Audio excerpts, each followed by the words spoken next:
Back in 1977, one of the greatest automotive journalism series ever produced was created and put on television for our viewing pleasure.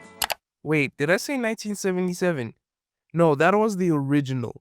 In 2002, that same show's reboot went on to become the greatest automotive television series that this world has ever seen.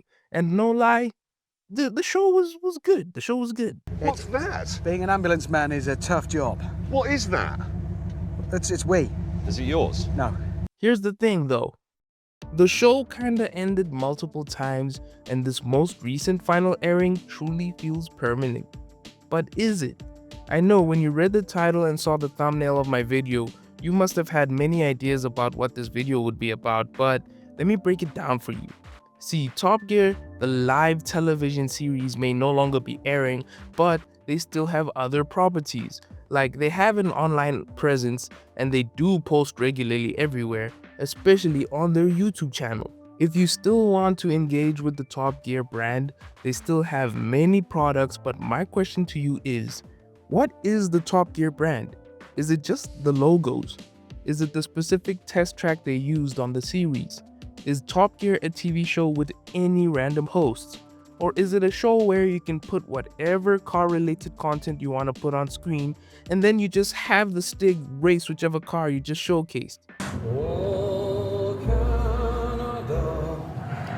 Stig, still obsessed with national anthems. See, there are many elements that went into building that amazing reputation that Top Gear had, but there's 4 elements that it seems we can't overlook. And that's these 4 guys. The guy you most likely don't recognize is Andy Willman, and he was kind of the brains behind Top Gear. He was a major part of the reason why the show was that entertaining. I had a cold shower this morning. My penis was like a press stud. When these 4 guys left, there was a massive hole left behind in their space. And I don't want to be that guy that's a negative Nancy, but the BBC failed horrifically when it came to filling that hole. But that wasn't a major problem because these 4 guys who naturally embodied what the spirit of Top Gear was went on to make another TV show. And that's how we ended up with the Grand Tour.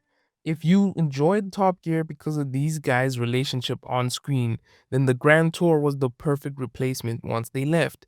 It was truly an amazing TV show, and the reason why I use words like was in the sentence is because that too ended. So now with Top Gear gone and with Grand Tour having ended, there aren't that many places you can go to get your fill for content like this. I mean, you can always try watching reruns, but how long can you use that band-aid before you gotta rip it off? And you could try engaging with these 3 guys' different shows they have now. I mean, Jeremy is an actual farmer now, and last I checked, Diddley Squat has an entertaining show about it. And James and Richard frequent the Drive Tribe YouTube channel, so you can see them on there. The problem is, it's usually separate.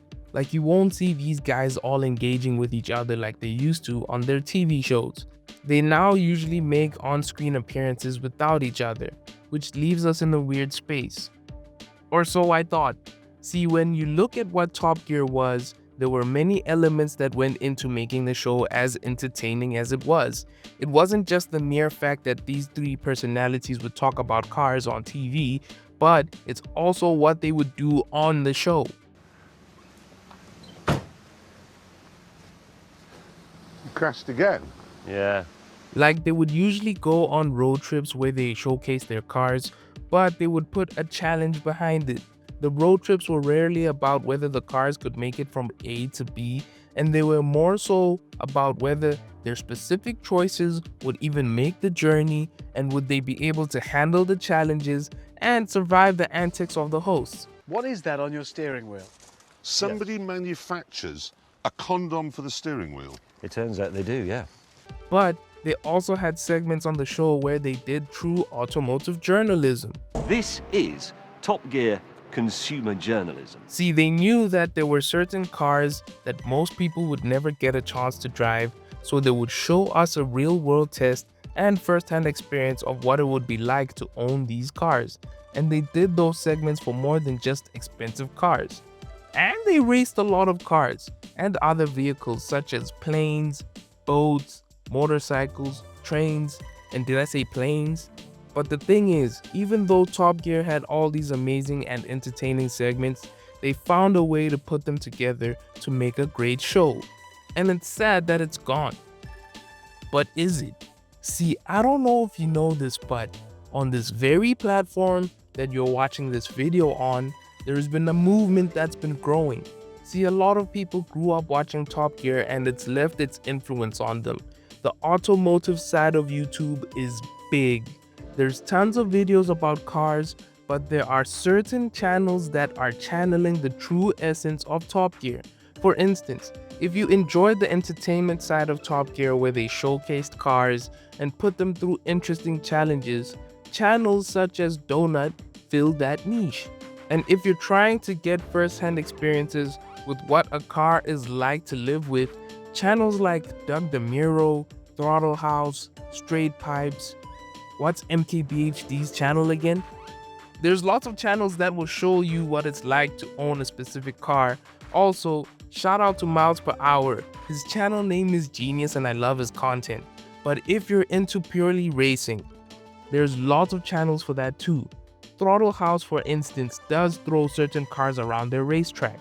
The dudes from Hoonigan love drag racing cars that shouldn't exist. RIP Mr. Block, by the way, gone too soon.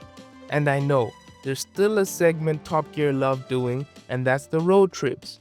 There's YouTube channels for that too. I accidentally bumped into Auto Alex Cars channel and they did a video similar to Top Gear road trips where they took old French hot hatches across Europe and it felt very Top Gear-esque.